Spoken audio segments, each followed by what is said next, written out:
को राशन नहीं दे रहे ना, ये बीपीएल फैमिलीज हैं। अब अगर आप उन्हें गरीबी जो ये विशेष साइकिल है उससे आप बाहर नहीं निकाल पाए तो आपकी जिम्मेदारी है कि आप उन्हें राशन दें, क्योंकि आपका संविधान हमें ये मूलभूत अधिकार देता है कि हमारे पास राइट टू लाइफ है। तो वो राइट टू लाइफ कैसे आप देंगे जब हमारे पास खाना ही नहीं है? या तो आप हमें नौकरी दे दीजिए, वो आप नहीं दे रहे। इस देश ने जितनी भी प्रोग्रेस अभी तक करी है उसमें से मेजोरिटी इसलिए हुई है क्योंकि हमारे पास कुछ गारंटीज थी, हमारे पास राइट टू वर्क था, हमारे पास राइट टू हेल्थ था। अगर वही नहीं होगा तो इस देश की जनसंख्या इतनी बड़ी है कि आप फिर एक एक करके ऐसे बांटने लगेंगे तो आप बहुत ही क्लासिस्ट और कासिस्ट चीज में आप चले ही हैं। आप कागज में कुछ कह रहे हैं और जाकर आपके जो गोदी मीडिया है वो सब कुछ दिखा भी रहा है, लेकिन आप जब सड़क पे देखते हैं यहाँ पर अभी यहाँ पर एक धरना चल रहा है, जंतर मंतर पे चल रहा है, उसकी कोई कवरेज नहीं है, उसकी कोई रिपोर्टेज नहीं है। हमारे प्रोफेसर्स को निकाला जा रहा है, 141 जो एमपीज है उनको यहाँ से बाहर फेंक दिया गया है पार्लियामेंट से। स्टूडेंट्स के जो देश है वो एक वर्ग नहीं है, वो एक धर्म नहीं है, वो एक क्लास नहीं है, वो एक भाषा नहीं है। देश हिंदू राष्ट्र बनेगा, हिंदू राष्ट्र बनेगा।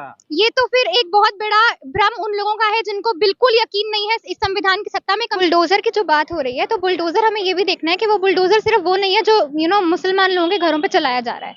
बुलडोजर आज हमारे विश्वविद्यालय पर चल रहा है, बुलडोजर आज पार्लियामेंट पे चल रहा है, बुलडोजर आज सड़क पे चल रहा है। जैसा कि हम जानते हैं कि किसी भी जो भी फांसीवादी सरकार है या जो इस तरह की सरकार है जिसको जो हमारे मूलभूत अधिकार है, जैसे आप राशन की बात कर रहे हो कि राशन अभी भी देना पड़ रहा है, बिल्कुल देना पड़ेगा। किसको आप राशन दे रहे हैं? आप अमीरों को राशन नहीं दे रहे ना, ये बीपीएल फैमिलीज हैं। अब अगर आप उन्हें गरीबी जो ये विशेष साइकिल है उससे आप बाहर नहीं निकाल पाए तो आपकी जिम्मेदारी है कि आप उन्हें राशन दें, क्योंकि आपका संविधान हमें ये मूलभूत अधिकार देता है कि हमारे पास राइट टू लाइफ है। तो वो राइट टू लाइफ कैसे आप देंगे जब हमारे पास खाना ही नहीं है? या तो आप हमें नौकरी दे दीजिए, वो आप नहीं दे रहे। आप हमें शिक्षा दे दीजिए, वो मैडम, इस देश में संविधान जिंदा है। संविधान प्रधानमंत्री के आर्थिक सलाहकार बोल रहे हैं कि अब संविधान को बदल देना चाहिए। तो वो कहीं ना कहीं जो ये गवर्नमेंट है उसकी आइडियोलॉजी पर बहुत ज्यादा रोशनी डालती है। और बुलडोजर की भी जब ये तमाम तरह की बातें होती है, बुलडोजर यहाँ पर इस तरह की सरकार को क्या चाहिए जो इस तरह के वो जो कमेंट्स है आर्थिक सलाहकार से ये बयान आना कहीं ना कहीं मोदी जी के भी इसमें सहमत होगा तब आया है। अब ये एक अजम्पशन है, लेकिन इस तरह की बातें इतने इंपॉर्टेंट पर्सनालिटी से पोर्टफोलियो से निकल रही है, बहुत डरा देने वाली बात है। क्योंकि इस देश ने जितनी भी प्रोग्रेस अभी तक करी है उसमें से मेजोरिटी इसलिए हुई है क्योंकि हमारे पास कुछ गारंटीज थी, हमारे पास राइट टू वर्क था, हमारे पास राइट टू हेल्थ था।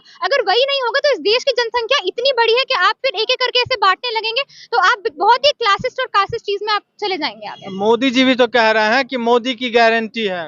तो मोदी की गारंटी वो बिल्कुल कह रहे हैं, वही जो हम एक बात करें कि थ्योरी और प्रैक्टिस में आपकी सिमिलैरिटी नहीं है। आप कागज में कुछ कह रहे हैं और जाकर आपके जो गोदी मीडिया है वो सब कुछ दिखा भी रहा है, लेकिन आप जब सड़क पे देखते हैं यहाँ पर अभी यहाँ पर एक धरना चल रहा है, जंतर मंतर पे चल रहा है, उसकी कोई कवरेज नहीं है, उसकी कोई रिपोर्टेज नहीं है। हमारे प्रोफेसर्स को निकाला जा रहा है, 141 जो एमपीज है उनको यहाँ से बाहर फेंक दिया गया है पार्लियामेंट से। स्टूडेंट्स के ऊपर कुछ भी किया जा रहा है, तो वो जो चीजें दिख रही है कि मोदी है तो मुमकिन है वो हमको यहाँ पर दिखाई नहीं देता है। हमको समझना होगा कि जो देश है वो एक वर्ग नहीं है, वो एक धर्म नहीं है, वो एक क्लास नहीं है, वो एक भाषा नहीं है। हिंदू राष्ट्र बनेगा, हिंदू राष्ट्र बनेगा। ये तो फिर एक बहुत बड़ा भ्रम उन लोगों का है जिनको बिल्कुल यकीन नहीं है इस संविधान की सत्ता में। कम से कम मुझे लगता है कि स्टूडेंट्स फेडरेशन ऑफ इंडिया उस चीज में अभी भी यकीन करती है। वो यकीन करती है इस देश के फंडामेंटल आइडियल्स में, जो कि सेक्युलरिज्म और डेमोक्रेसी है, और उसको खत्म करने का कोई भी प्रयास, चाहे वो सत्ता करे चाहे वो सत्ता के बाहर के लोग करें, उसके खिलाफ हम आवाज उठाएंगे। तो बीजेपी के सांसद कह रहे हैं कि हिंदू राष्ट्र बनाने के लिए आप लोग घर में छोटी छोटी छुरी चक्कू भी रखे, आप समर्थन वो नहीं? बहुत चीजें कर रहे हैं। वो जेएनयू जो कि हमारा प्रीमियर इंस्टीट्यूट है, वहां पे जाके वो लोगों को ये भी बता रहे हैं कि जब बच्चा आपकी कोख में हो तो आपको क्या मंत्र पढ़ने चाहिए, कौन से वेद पढ़ने चाहिए, और उससे आपका बच्चा कैसे अच्छा पैदा होगा। तमाम तरह की स्यूडो साइंस, तमाम तरह के साइंटिफिक टेम्परामेंट पर अटैक हमको दिखाई दे रहा है।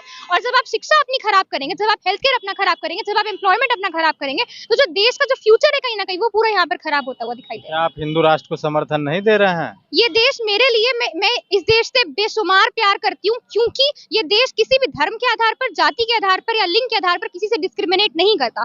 कोई भी देश की परिकल्पना जो कि डिस्क्रिमिनेशन पे है या लोगों की जाने लेने पर है, मैं उस तरह के देश को नहीं देखना चाहूंगी। लेकिन मोदी जी के जो तमाम सारे जो लीडर्स है वो तो हिंदू राष्ट्र के पीछे पड़ गए हैं, कह रहे हैं जब तक हिंदू राष्ट्र बनेगा नहीं तब तक हम लोग पीछे नहीं हटेंगे। तो हाँ, इसमें भी ये बात एक जान लेने वाली बहुत जरूरी है कि जब भी कोई भी ऐसा अथॉरिटेटिव चीज सत्ता से आती है तो सत्ता भी ये जान ले कि उसके लिए फिर सड़क पे रेजिस्टेंस भी होती है। अगर आप चाहेंगे कि आप लोगों के जो ह्यूमन राइट्स है आप उनको ऐसे क्रिपल करें, आप लोगों को मार दें, आप लोगों की मॉब लिंचिंग करें इस शक पे कि पता नहीं वो कुछ ना कुछ अपने घर में कर रहे होंगे, तो उसके लिए सड़क पे जो रेजिस्टेंस है, पार्लियामेंट में जो रेजिस्टेंस है, आप कितना भी उसको क्रिपल कर लीजिए, वो खत्म नहीं होने वाली है। आपके हिसाब से क्या हिंदू राष्ट्र नहीं बनना चाहिए? मैं इस देश को हमेशा एक सेक्युलर कंट्री के फॉर्म में देखा है और आइडियलाइज करा है, और मैं इसको वैसे ही आइडियलाइज करूंगी। मुसलमान टाइट है देश में। मुसलमान ये बातें भी मुझे लगता है कि जो नैरेटिव्स नीचे तक गांव में जैसे आप बात कर रहे थे इतना इंटरनलाइज कर दिए गए हैं, इतना इस्लामोफोबिया जो बढ़ा दिया गया है, इतना बहुजन फोबिया जो कि बढ़ा दिया गया है, जिससे हमारी सोच कहीं ना कहीं मुझे लगता है बहुत टॉक्सिफाई हो गई है। तो ये सिर्फ एक उसी का एग्जाम्पल है। मुझे नहीं लगता कि इस तरह की बातों को मैं बिल्कुल भी सपोर्ट करूंगी। कह रहा है आरक्षण खत्म कर देंगे। वो तो अभी भी आप वो खत्म करने के राह पर हमें दिखाई भी दे रहे हैं। जब आप ईडब्ल्यूएस कोटा ले आते हैं, जब आप कहते हैं कि लेटरल एंट्रीज हो रही है और लेटरल एंट्रीज का जब आप डेटा निकाल कर देखते हैं तो आप देखते हैं कि उसमें ऐसे बहुजन लोग तो आपको दिखते ही नहीं है लेटरल एंट्रीज में। तो जब बड़े बड़े पोस्ट पर आप सिर्फ इसलिए घुस जा रहे हैं क्योंकि आपके पास जनरेशनल प्रिविलेज है, तो आप उस रास्ते पे चल चुके हैं। पर मैं फिर से वही बात कहूंगी कि रेजिस्टेंस जो है वो अभी भी है और वो हमेशा रहेगी। तो ब्राह्मण गरीब है ना, इसके लिए इकोनॉमी वीकर सेक्शन का व्यवस्था बिल्कुल करवाया गया है। बिल्कुल ब्राह्मण गरीब है। हम यही मांग कर रहे हैं कि आप कास्ट सेंसस करवा दीजिए। स्टूडेंट फेडरेशन ऑफ इंडिया की हमेशा से मतलब अभी हम अरे वो तो जातिवाद हो जाएगा। जातिवाद कहाँ से, आप कैसे ये आंकड़े लेकर आएंगे? आप 1930 के आंकड़ों पर बताएंगे ब्राह्मण गरीब है या अमीर है? अभी बिहार में कास्ट सेंसस हुआ, क्या आया वहां पर? कितना ओवरलैप आपको मिल रहा है हायर कास्ट में और लोअर कास्ट में? फालतू में पैसा खर्चा कर दिया है सरकार 500 करोड़, इतने में तो कितने कुछ हो जाता। तो वो तो लोगों का ऐसा कहना है, ऐसा मेरा कहना नहीं। जिस देश में जाति इतनी बड़ी सच्चाई हो, उस देश में अगर आपके पास आंकड़े नहीं है तो आप एक प्लान्ड पॉलिसी नहीं बना सकते। एक प्लान्ड पॉलिसी के लिए जरूरी है, वेलफेयर के लिए जरूरी है। और यहाँ पे जो कंट्री बनी है वो शायद इसलिए नहीं बनी क्योंकि हम G20 कराएं, पर इसके लिए जरूर बनी है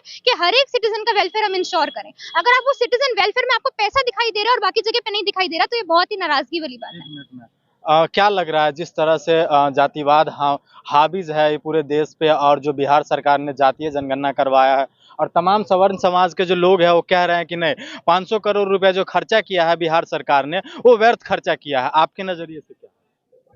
तो जो लोग कह रहे हैं कि ये व्यर्थ का खर्च है, तो उनको ये भी सोचना चाहिए कि अगर ये व्यर्थ का खर्च है और जब बिहार सरकार कह रही है कि वो 65% रिजर्वेशन भी देगी, तो कोई एजिटेशन क्यों नहीं हुआ बिहार में? क्यों? क्योंकि वहाँ की जो मतलब मैक्सिमम पॉपुलेशन है वो उस रिजर्वेशन से खुश है, वो उस न्यूज से खुश है। तो न्यूज से खुश है? बिल्कुल खुश है। क्यों? क्योंकि वहाँ पे उनकी ही ज्यादा आबादी है, तो उनको रिजर्वेशन मिलना बिल्कुल जरूरी है। लेकिन तमाम शहरों हो या इंस्टीट्यूट है वहाँ पे जब हमने लोगों से बात किया, खबरें इकट्ठा किया, तो वहाँ पे जितने भी जनरल कैटेगरी के लोग थे उस सारे का कहना है जो इस देश में जातीय जनगणना नहीं होनी चाहिए।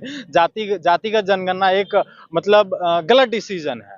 ये तो बिल्कुल एकदम एक शुतुरमुर्ग की चाल है कि अपना आप मुंह ही बालू में डाल लीजिए कि आपको दिखे ही ना कि हो क्या रहा है। तो एक स्टूडेंट को तो बिल्कुल ऐसी हरकतें नहीं करनी चाहिए, वो उनको एक स्टूडेंट बनने से रोकता है। आपको क्या लगता है? जातीय जनगणना पर जाति जनगणना जो बिहार सरकार ने कास्ट एंड सेंसर को जो सामने लाया है, ये क्या क्या प्रधानमंत्री नरेंद्र मोदी को करवाना चाहिए? क्यों? क्योंकि वो भी कहते हैं कि मैं ओबीसी माँ का बेटा हूँ। जी जी, वो बिल्कुल कहते हैं। उनको अपनी ओबीसी आइडेंटिटी का पूरा एहसास है। हम देखते हैं जब अभी मिमिक्री करी गई राज्यसभा के चेयरमैन की, तो भी उनको इस बात का बड़ा दुख हुआ क्योंकि वो भी ओबीसी हैं।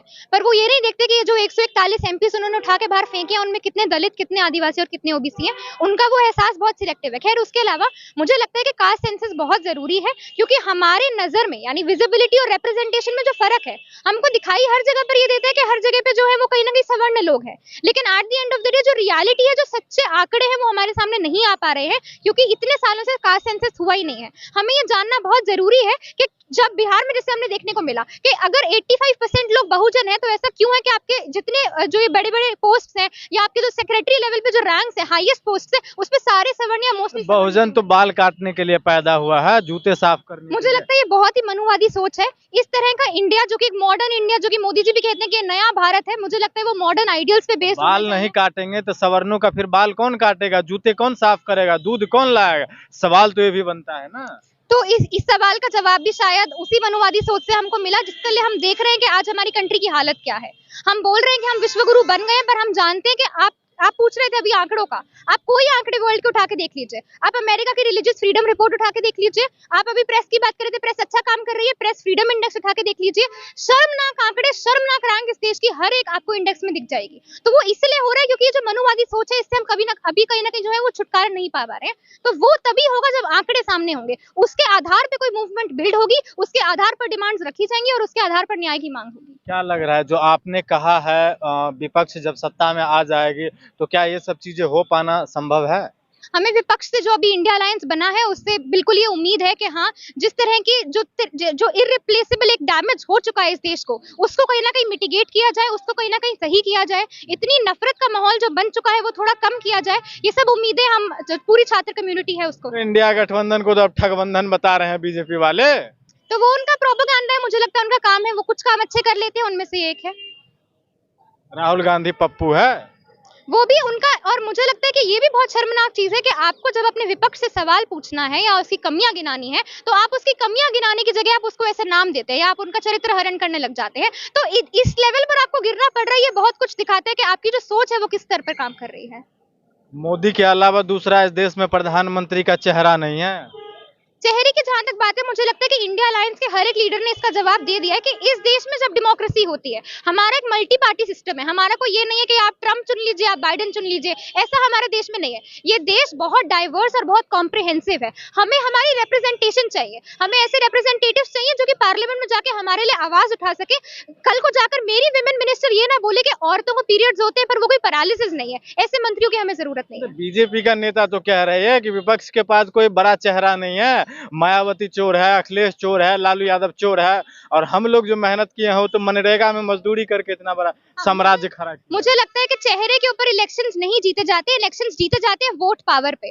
तो ये पार्टी को भी कहीं ना कहीं ये बात पता है कि जो दो ये मेजोरिटी जीत कर आई है उसमें भी इसका वोट शेयर 35% से ऊपर नहीं था, और अब जब इतनी सारी पार्टीज आकर एक संगठन बना ली है तो उनका वोट शेयर कहीं ना कहीं ज्यादा है। मुझे लगता है इस डर से और इस इनसिक्योरिटी से इस तरह की बातें आ रही है।